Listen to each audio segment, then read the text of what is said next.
Hey everyone, welcome back to the 443 Security Simplified. I'm your host, Mark LaLiberty, and joining me today is... Corey, pause, Knockreiner. If I lag, I apologize. We're having technical difficulties today. I love it. It's terrible. Before Corey freezes out again on this episode, we're going to be covering... Mark! Okay. A pretty serious issue found in the Android ecosystem. A new 0-day in everyone's favorite web browser, Internet Explorer, and some great changes, actually, in the Apple ecosystem. Are bees pollinating Fuji apples lately? What's going on there, Mark? That's the Apple ecosystem, right? That's what farmers That was a reach. With that, let's go ahead and skip our way in.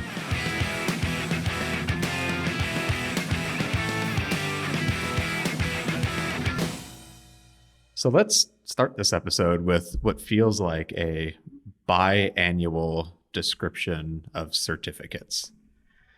So before we get into the news story, we got to kind of go over how certificates work in public-private key cryptography. I feel like, at least for some of the listeners that haven't heard me say that this exact same spiel probably 15 a lot of times folks in the last 6 know, years. and I think we'll find some folks might understand the basic of the public-private key part, but they may not remember all the trust authority that part of it. So I think it's worth doing it again, as you're about to do.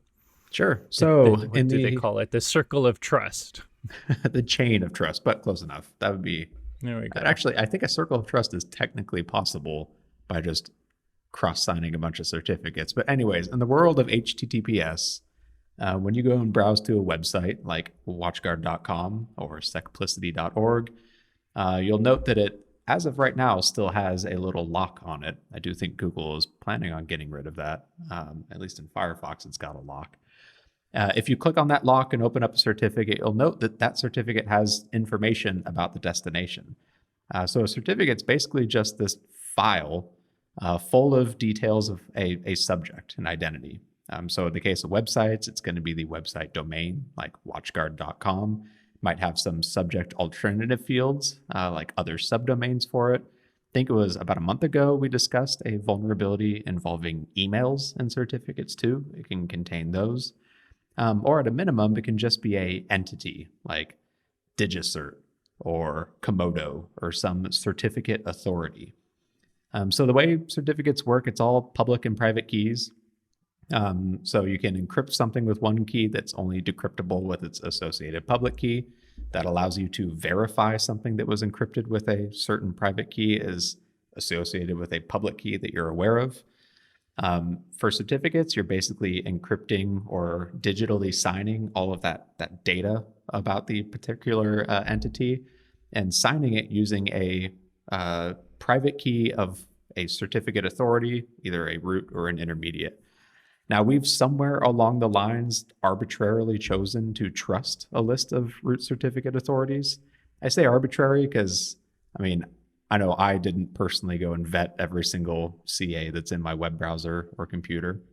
So we leave it up to the likes of like Google or Mozilla or Microsoft or Apple to... I will say that there's like an industry council. It's not really completely arbitrary. It's council of industry folks decide what's good and bad, and also, as we'll see later, has the power to we'll talk about that soon.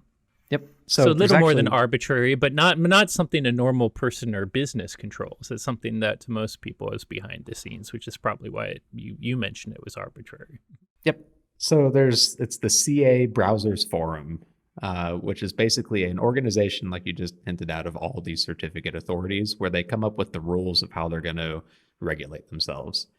And it's up to our web browsers and our operating system and our mobile phone in order to make sure that these certificate authorities are following by the rules. And if they are, they get to remain in the list as a trusted CA. And if they aren't, they end up getting revoked or removed from that list, which is a pretty dang big deal. It takes a lot of time. They're usually given like a warning shot across the bow to fix their ways first. But if they don't improve whatever rules they were breaking or stop signing crummy certificates, And I think you were clear, but just to be triply clear, like certificate authorities themselves often revoke certificates. Like a certificate authority can generate a legitimate certificate, but maybe it gets stolen and used for bad purposes, and the certificate gets revoked. That's very different from what you're talking about, Mark, because that's just one certificate that has to be reissued to the legitimate company so the bad one's not used. This is actually any client that uses certificate authority, uses this chain of trust. They're revoking everything, period, that comes from that certificate authority. So if you happen, we'll talk about some examples, but you, as a company out there, Simplicity listener, have to get a certificate for your company. If you happen to pick a certificate authority that does something bad and they get removed from browsers, phones, even operating systems to some extent, I mean, they use it in its own secure communication, all of your company's certificates and all of the other customers of that company's certificates then become blah. Exactly. So it's a big deal to revoke the entire certificate authority itself. To end the trust partnership with that CA. And there's been some pretty high profile examples over the years. Back in 2011, there was a company called DigiNotar that ended up having its chain of trust revoked by all of the web browsers in response to them not validating certificates properly, issuing multiple certificates to different entities for the same organization without good validation. That company ended up going bankrupt after it. Like, that's the kind of death sentence it can potentially be. Symantec, a pretty big company, like we've all probably heard of Symantec in the IT space. They used to be a certificate one of the biggest authority. ones. Yeah, but back in 2018, they were removed as a trusted certificate authority by Google and Mozilla and the like because of lapses in their own validation. And they actually ended up selling off their certificate authority business to DigiCert instead of, Symantec is way bigger than just a certificate authority, but still their center for CAs basically folded and got sent to another company. There was a Chinese... You have more examples, Mark, but before we go into them, do you remember, I have vague memory of Komodo getting in trouble, and this was also during 2011 during DigiNotar. Now, on the flip side, I know there have been incidents, including in 2011, where a number of the certificates they issued were, like I said, used for malicious purposes, and they revoked the bad certificates. But I feel like I remember, at least temporarily, there was such a large number of their certificates that were being used maliciously that they got temporarily removed as a CA too. Obviously, they're back now. They're in good standing now. But I feel like Komodo might fall into the DigiNotos back in 2011. They were in the situation where they got that warning shot across the bow of basically fix your crap or we're going to remove you. And they did end up fixing their crap and remained in the list now to this point. But yeah, there was a period of time where I remember it was like a mark of shame if your certificate was signed by Komodo at one point. And we even at WatchGuard were discussing preemptively removing it because of some of the lapses that they had too. Like the Firebox itself maintains its own list of trusted certificates. Yeah, we by the way, yeah, that's a good point. When we talk about all the clients, and I mentioned even the operating system, network appliances like ours have to have a trusted CA list. Yep, because when we're doing things like HTTPS inspection, we need to make sure that us sitting in the middle can protect you from someone impersonating a certificate with a falsely signed cert. So another example, WoSign, they had a subsidiary called StartCom, which back in 2016, you giggle. I do love. By the way, if your name's WoSign, I know there's no WOE, it's just WO, but if your name's WoSign, whoa, there might be trouble coming. I don't know if I trust you based on your name alone. But anyways, keep going. Their subsidiary, StartCom, was removed back in 2016 after some pretty severe lapses in validation for certs they were issuing. Most recently, there was a Spanish certificate authority called Camerafirma, where in 2021, they were moved partially because they had entered into a partnership with StartCom, where after StartCom was nuked as a certificate authority, StartCom's CEO and his team that he used to manage came up and joined underneath Camerafirma and became the team responsible for validating domain validated certificates for the company. And so that kind of understandably ticked off Mozilla and Google and was one of, I think, 28 different bullet points they cited when they finally removed that organization as a CA just a year ago. So it's a pretty big deal when that happens. Like, because we've built the entirety of our modern internet around this chain of trust where they have to go through this validation so that we can go to Amazon.com and trust it's Amazon.com because it's signed by a certificate that's been validated and gone through the process. Like, the alternative to this is, for anywhere you want to go communicate with, you would have to preemptively share a key with them, basically share a password, so that you could prove then after the fact that that's them. It's kind of how PGP, encrypted email, works, where you have to manually share your key with your recipient that you're trying to send mail to. Yes, there's websites that help facilitate that a little bit, but there isn't that central chain of trust that you can sign your key or your certificate with to make it easier. So in the world of mobile phones, they use root certificates as well too. So your phone has them installed in order to, say, validate the websites you go to make sure that when you go to google.com, it is actually Google and not just someone that created a self-signed certificate or one with their bogus CA cert.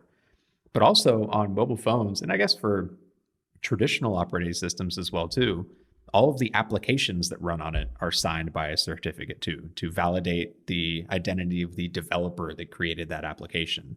Like, you could think on Windows, it makes sense to have the LSAS application signed by Microsoft so that some bogus person can't come in, create totally lsas.exe and start sniping all of your passwords in plain text. So in mobile phones, it's even more restrictive, like especially in Apple, where in order to run an application at all, it needs to be signed by a developer certificate that's ultimately signed by Apple's certificate authority. There was actually, it feels like 2019, a couple of years ago, bad example of a fairly large organization abusing the power of these certificates. I think we even talked about this on the podcast back at the end of 2019, where Apple ended up revoking Facebook's developer certificate when Facebook started paying users $20 to sideload a VPN application that would monitor all of their internet activity. They were able to sideload it because they had a developer certificate. So even though this app wasn't in the traditional app store, it could still run on Apple phones because of this specialized certificate. Android lets you modify the certificate authority list as you wish, which allows you also to shoot yourself in the foot. It also lets you sideload whatever the heck apps you want. I think these days they do have to have a valid signature, but they don't necessarily have to have a signature that matches a cert in your list at all. You'll just get warnings left and right. So in the world of Android, there's also these platform applications that have system level privileges. These are the ones that are developed by Google specifically, that are like the components of the Android operating system. Also by your OEM phone creator, so like Samsung or LG or whoever you bought your phone from. Fort Knox from Samsung might be a platform level app. So they'll have their own applications that they bake into their custom version of Android, and those are technically platform apps that are signed by a root certificate authority on the phone. And so in order to run at system level privileges on a phone, you need to have either a vulnerability that you've exploited or one of these effectively root certificates to sign your application. And here's where the story comes in. A week and a half ago, there was a Chromium bug report by Lucas Serweski. Oh man, I'm sorry I butchered that. I know him as Maldroid on Twitter. He's a Android reverse engineer. Stick with that. Works for it's much easier to pronounce Maldroid. Exactly. Android reverse Lucas. engineer out of for Google themselves. So he had submitted a Chromium bug report that was made public about a week and a half ago. And the bug report was basically just a list of 10 platform CA certificates and 10 malware applications that had been signed by those certificates. This included several Chinese OEMs. It included one from Samsung, one from LG, one from MediaTek. So basically, someone or someones. By the way, so far, lots of Chinese, and I don't know about MediaTek, but Samsung and LG are Korean, I believe. Yep. So someone or someones managed to get a hold of the associated private keys for these certificates, which then let them sign applications, malicious applications, using these root certs.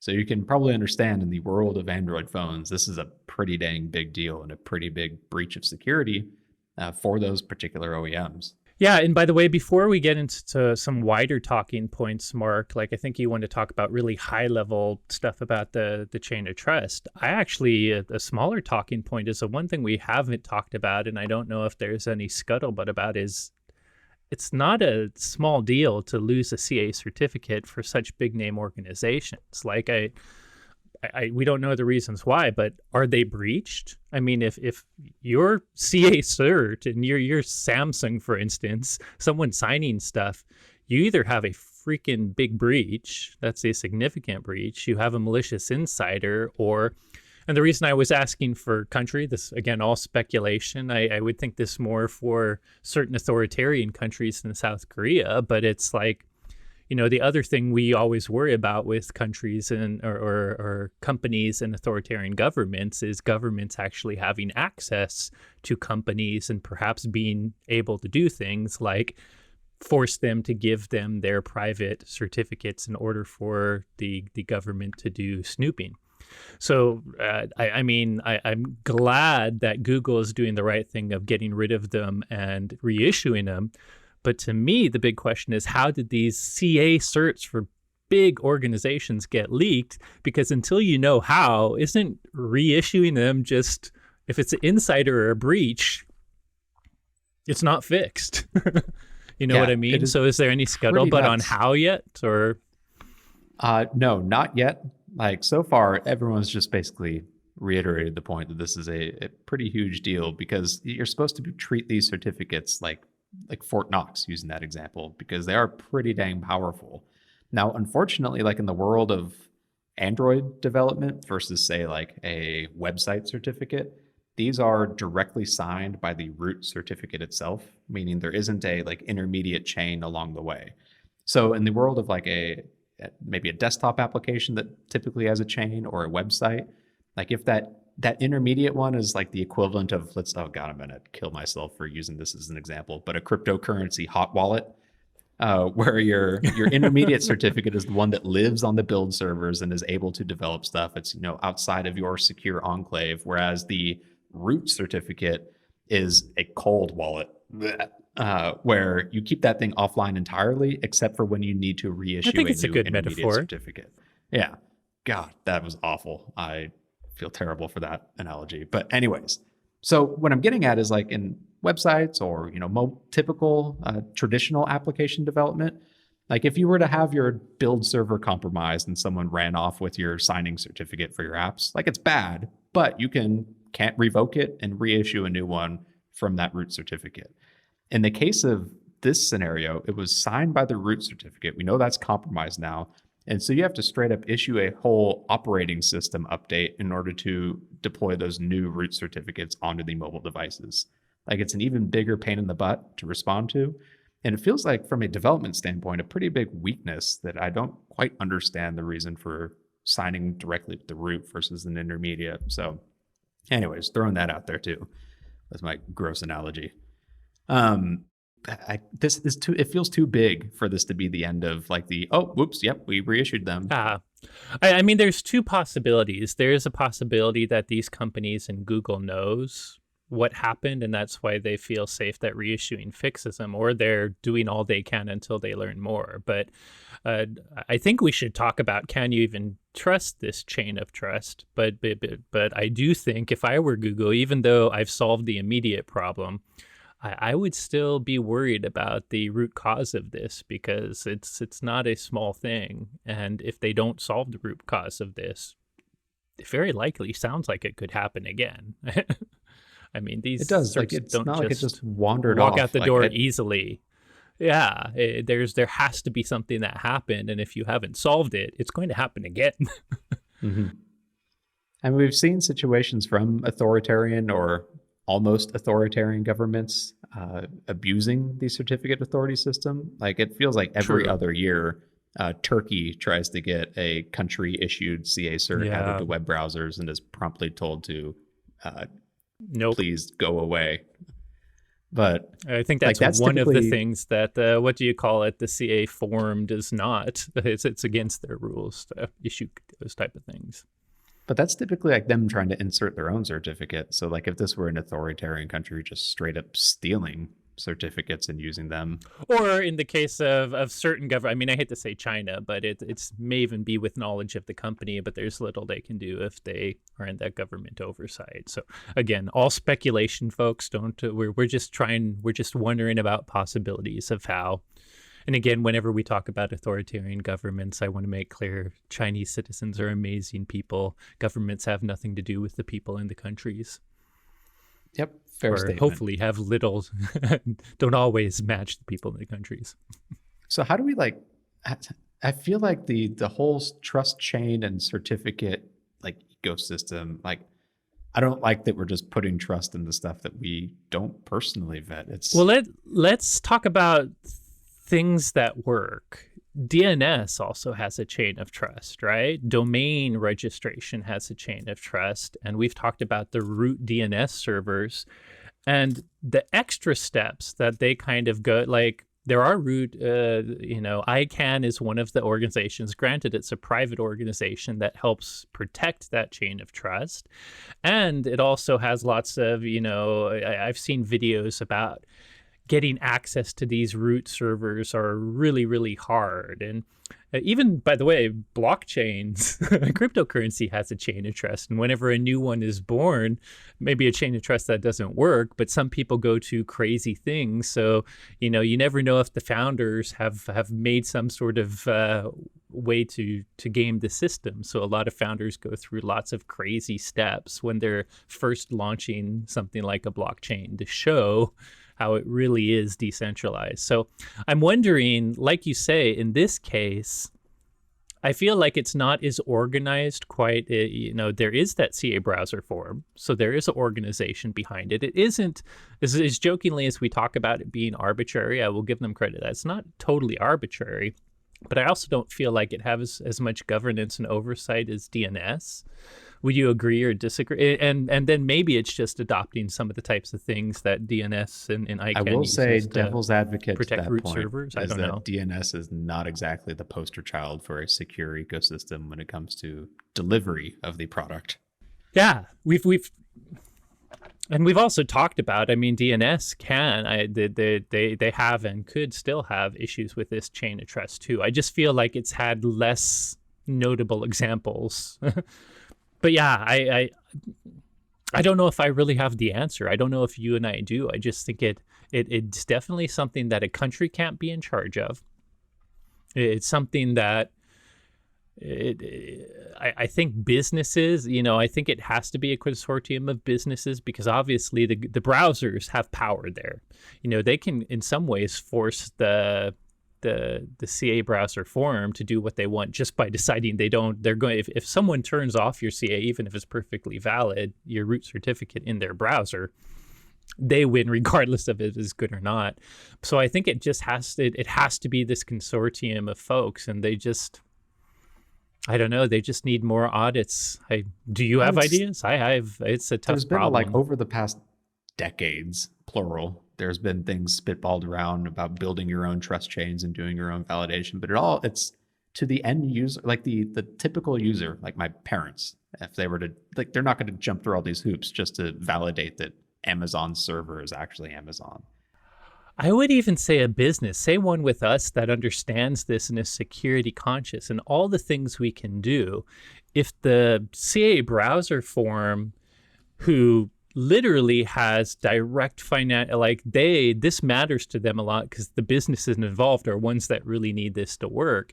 If they can't do it right, putting it in the hands of the average business, I think is just going to make it worse. Like if you're telling everyone you have to self-validate yourself, I think everyone's standard of validation is going to go down, not up, unfortunately.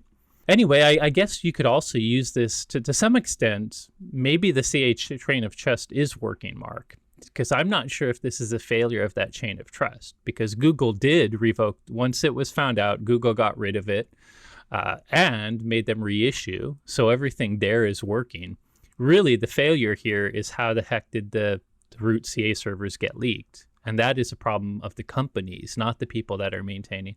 So to some extent, this isn't a breakdown of the chain of trust. It's just that if someone that has these really big, if the certificate authorities, including the businesses that aren't really certificate authorities but have the platform level ones, if they screw up, that's a problem. And I guess I don't know enough about these platform ones. They're not efficient. They get these CA types certs, but are they treated by the same rules as, say, a Komodo? It is a self-signed CA certificate. No, I get it's the same type of certificate, but because they are only hosting one of their own. They're not deploying them to other people, right? Oh, I see what you're saying. So I don't think they fall under the same rules as like the CA browser forum for website certificates. It's more of just, it's a self-signed X503 certificate that Google's chosen to stick in their operating system. So maybe that is the change, because it seems to be the private non-CA deploying companies out there that have specialized but powerful certificates that seem to be screwing up. Maybe they just need more hoops to jump through that are similar to what the bigger actual certificate authorities have to do. I mean, either way, it's a pretty difficult problem to solve. It does feel like, for as clunky as this whole system potentially is, maybe this is the best solution for it. I mean, clearly SSL and TLS and certificates have been around for quite a long time, so no one has come up with something easier to adopt and more widespread yet. But and frankly, to me, it's kind of a magic that it is easy. When you get into how complex this certificate chain is to normal people, the fact that to them it's just a lock button on the browser is pretty good. Pretty good. Yeah, 100%. So, I mean, in this situation, if you've got an Android phone that is at least still receiving updates from your phone provider and carrier, this should have already been resolved. If you've got an Android phone older than a year that isn't receiving updates, because that's just how it goes, you may be a little hosed in this situation. But I don't think this is the end of the story, and I'm looking forward to seeing if there's any information on exactly who or how caused these things to leak and be used by random spyware and malware in the Android ecosystem. So yeah, that's the mystery I most want to know. Yeah, me too. So moving on, last week we talked about a different post from Google's threat something group, TAG. And what does the A stand for in TAG, Corey? Can't remember. Threat Action Group, Threat Activity Group, something like that. Anyways, we chatted about their could be anything. Their post on Veriston IT, Corey's new favorite company, makers of spyware and exploits sold to other organizations and nation states. So just this week, Google's TAG Group published a new research article on APT-37, which I'm sure everyone listening knows off the top of their head exactly who that one is. But just in case you haven't memorized every single APT number, APT-37 is a North Korean government-backed threat actor. It's been responsible for a few other malware incidents over the years. But lately, Google found them abusing a brand new Internet Explorer 0-day and a pretty gross lure to target South Korean users. So let's start on the 0-day before getting into the crappy politics around the fish they use. By the way, sorry for the late joke, but it's just because I know everyone memorizes APT-37. I just want to point out that APT-37 is also known as Ricochet, Colima, Inky Squid, Scar Cruft, Reaper, Group 132, Temp Reaper. So yeah, everyone just knows all these names for these APT groups, and they're all the other names that different organizations give the same APT group. Yeah, it's pretty. Sorry, just being snide. I am so sick of, come on, I get that we're all competing security companies, but let's all pick a name and stick with it, guys. A name is not like IP. It's much easier for the people out there to know one thing to describe. It would be nice if we had a central organization not regulating but advocating for specific names. But anyways, so 0-day first.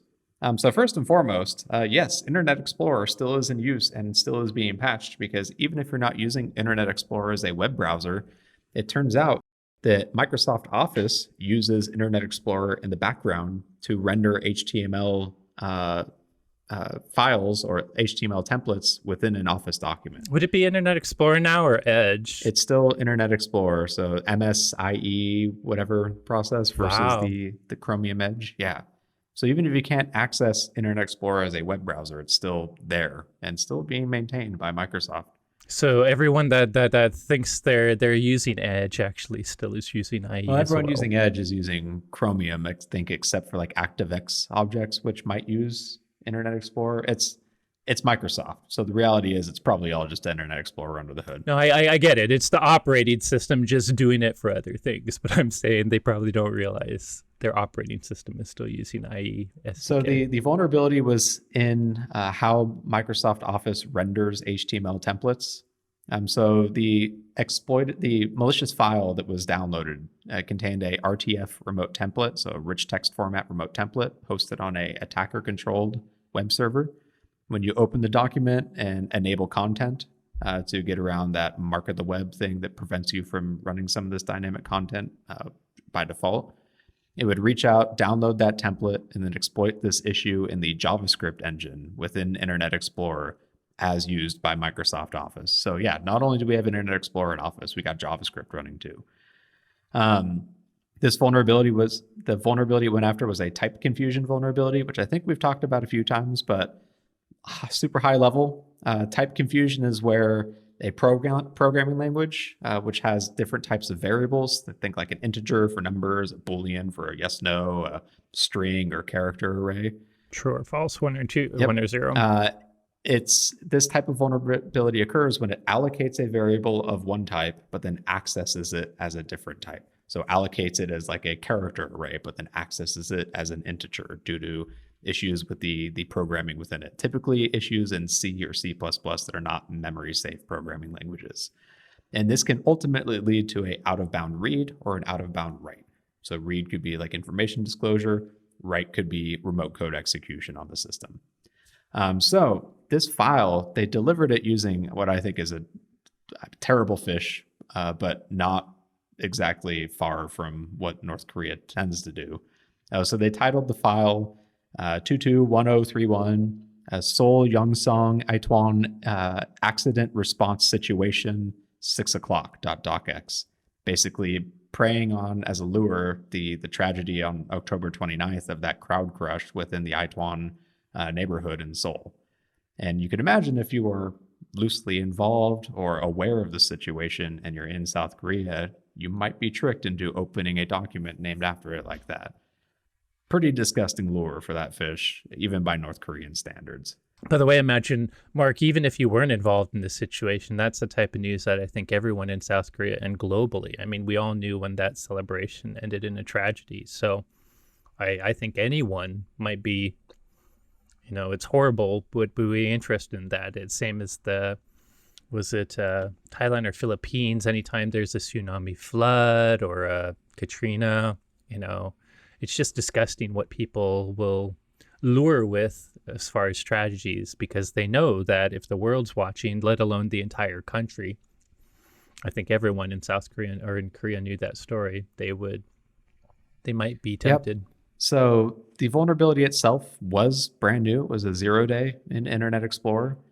Google reported the issue to Microsoft on October 33rd, right after they analyzed the file that was uploaded to VirusTotal. That's how they found out about it, because as other people beyond me might also forget, Google actually owns VirusTotal, and sometimes I need a gentle reminder of that. They reported it to Microsoft on October 31st. They were signed CVE 2022-41128 on November 3rd, and Microsoft ultimately patched it on November 8th. So a pretty quick turnaround time for this one, probably because it was actively exploited out there in the wild. Now, these Office documents would typically have the mark of the web applied to them, basically a flag on them saying they've been downloaded from an untrusted source like the internet or your email agent. And with that set, it means that the exploit would not trigger automatically in the files. The user would have to hit that enable content button in order for the exploit to trigger. But the exploit code that they were using in this was actually pretty impressive. First off, it used the custom hashing algorithms to resolve Windows APIs. So evasion technique to not call an API directly, but instead call like the hash of it using their own little special decoding function. It also erases every trace of exploitation by By the way, clearing Internet why Explorer's is cache and that? history. I believe I know the answer to this, but why is that sophisticated? Does it perhaps evade security that might be looking for illicit calls It to would the evade API? some. Or? So like, let's imagine you're running a security endpoint security product that is looking for like strings of APIs being called within Windows API. And if you are looking for those strings like in a program itself before it executes, if they're encoded or decoded differently, you might miss them and allow it to potentially execute. Now, if you're watching everything it does once it does execute, you probably have a chance at catching it when it You could still actually goes catch to it. call that API. Yeah. But you wouldn't necessarily be able to block it from the onset. That's what I assumed you to even give you a simple example, listener, too, is it's the same like if you have, I'll simplify it from hashing to an API call to like if you have IP or domain based URL filtering and someone calls an IP or a domain by an octet, which is a browser can do, but maybe the filtering solutions don't know to look for it in octet format.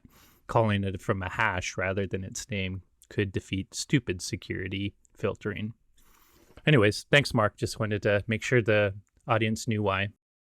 So Google noted they weren't able to get the final payload for this exploit chain, but the threat actors have previously dropped a variety of implants like rock rat, blue light, and dolphin. Probably how they got their trademark names, plural. So this one was isolated to South Korea, but now that the cat's out of the bag from the vulnerability, as we typically see with Office vulnerabilities, I imagine it's just a matter of time before they start showing up targeting other organizations as well, too, unfortunately.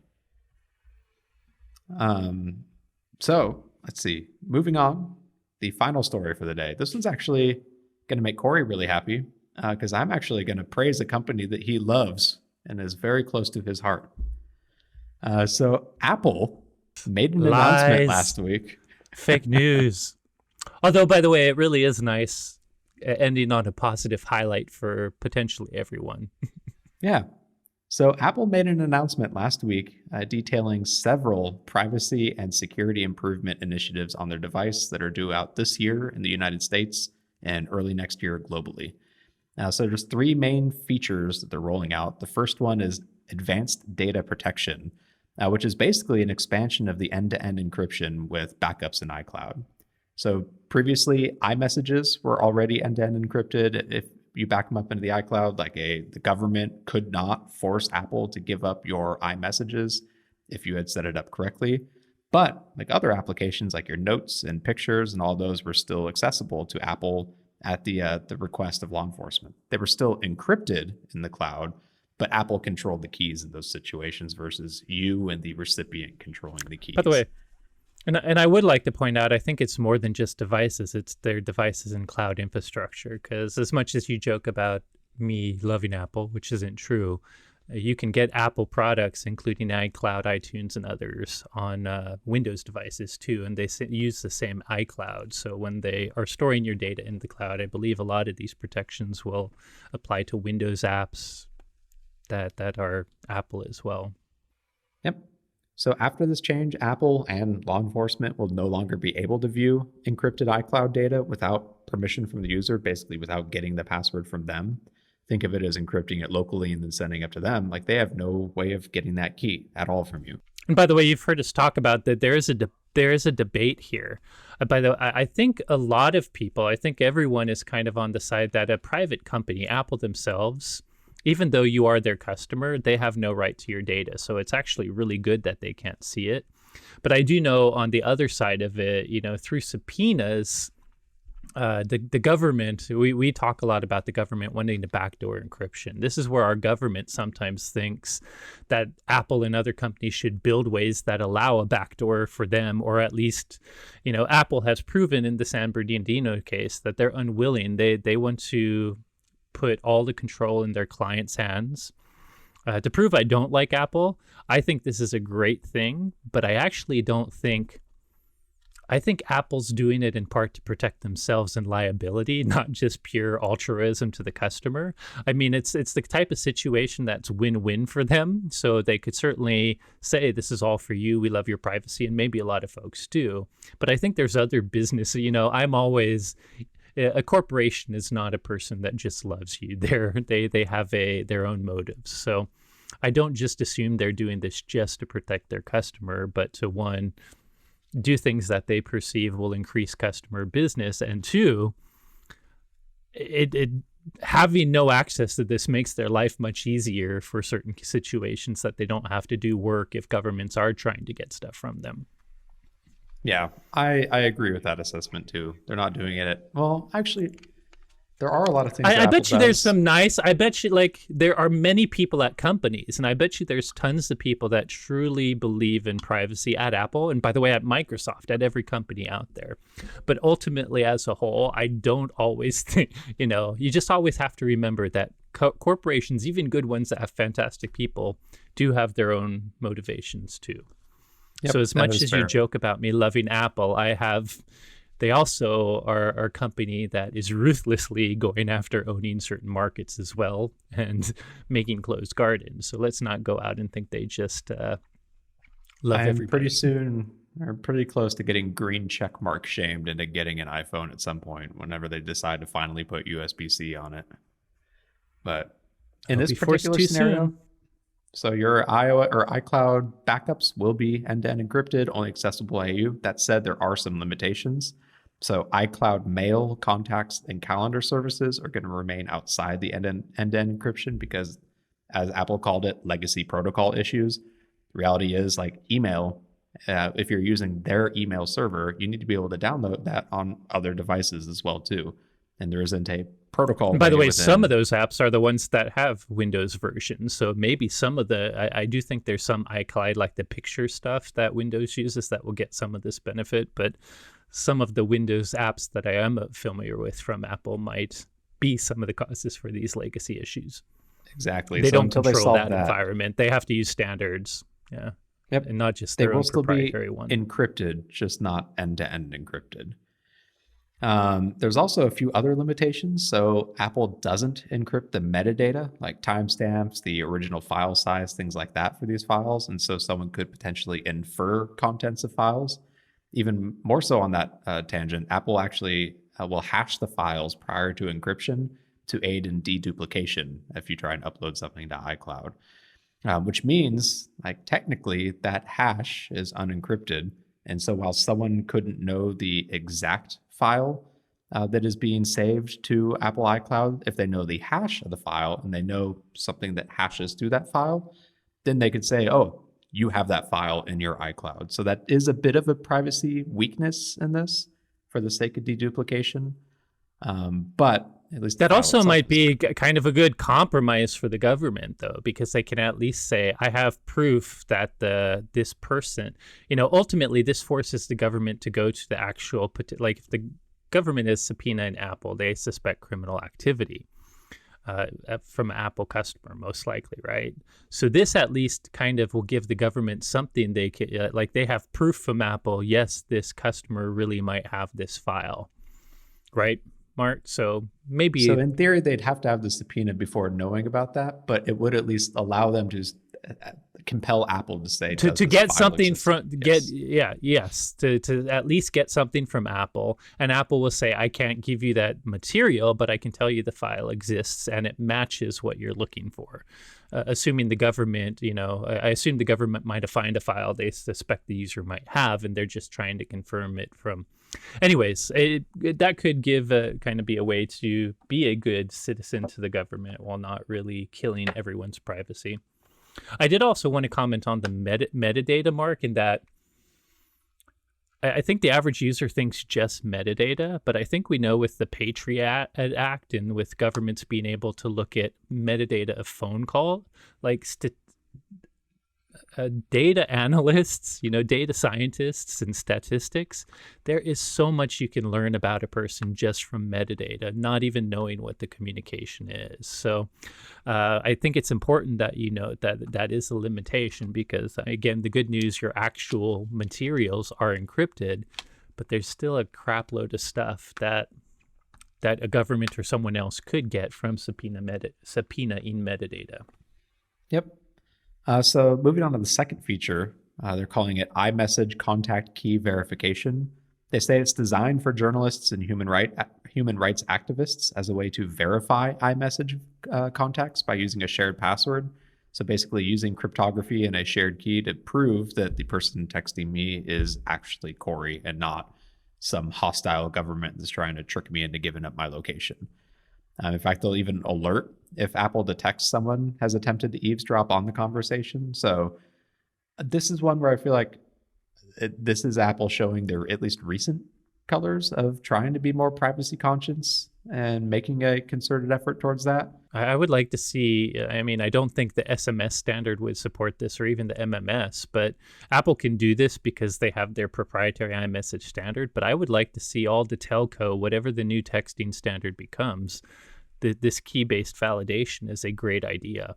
It would be even greater if it was not Apple's forced standard of only Apple ecosystem, but an open standard that every device that does any sort of messaging, whatever we call text messaging on modern phones, hopefully we get beyond SMS soon, will do. Well, I don't know if it has security keys like this. There is a standard text messaging protocol that is open by every single device other than Apple, and it's called RCS.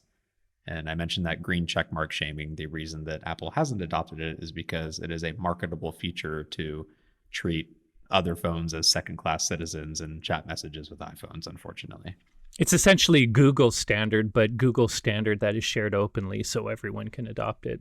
But I guess that's my question. RCS should have this sort of key validation to make sure the people you're texting are really who they say they are. Yeah, I agree entirely. So, and the third feature is called security keys for Apple ID. And this basically boils down to support for FIDO tokens as your primary authentication factor for an Apple account. So you can now use a hardware-based security key in order to log into your account. Pretty cool seeing them keep up on the latest trends of authentication.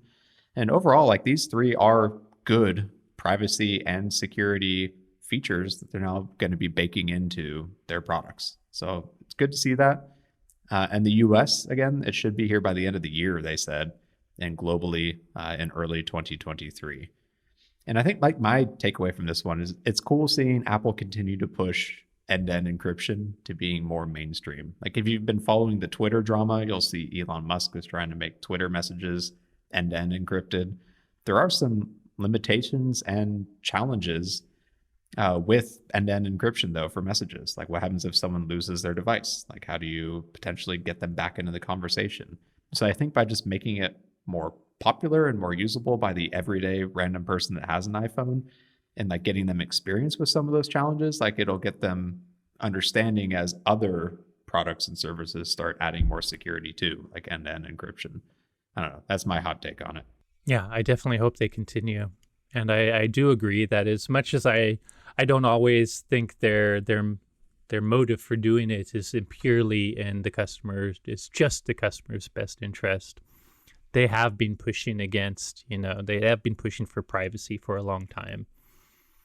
And it is one of the reasons that I'm more comfortable using them. And now, I mean, to love your Android too is in my heyday. I actually do prefer open ecosystems. But now that I'm too old and lazy to really do any customization, I'm fine with it just working and working securely. I think I'm slowly getting to that point myself too. Also, I just am getting annoyed at my friends complaining about my lack of green check mark and my hyper compressed videos. We talked about this, but I forget exactly why. I thought Google was winning the checkmark war now because there was a recent change where they could. Anyways, I'll have to find that story and send it to you, Mark.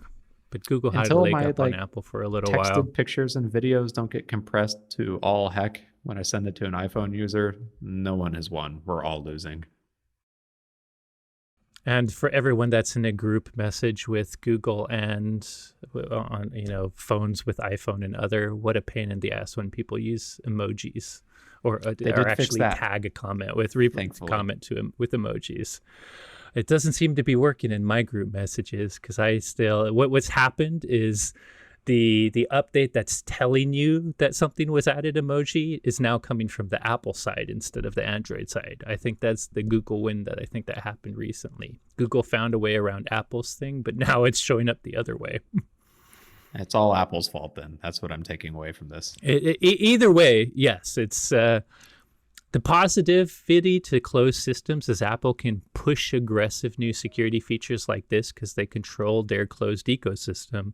The side effect is by closing their ecosystem, they make it hard to interop with anybody else. And it is any interoperability issue is their fault because they're not adhering to the open standard. They're making up their own.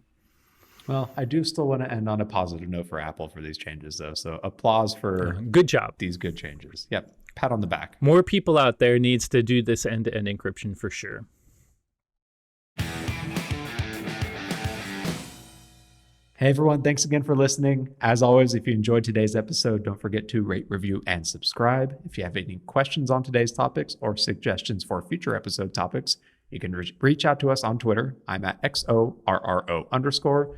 Corey's at SecAdept, and the both of us are at #443podcast.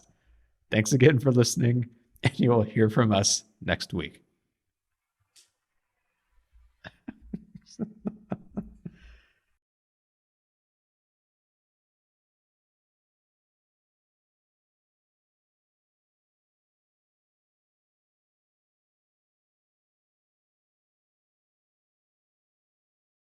You didn't hear my other joke because...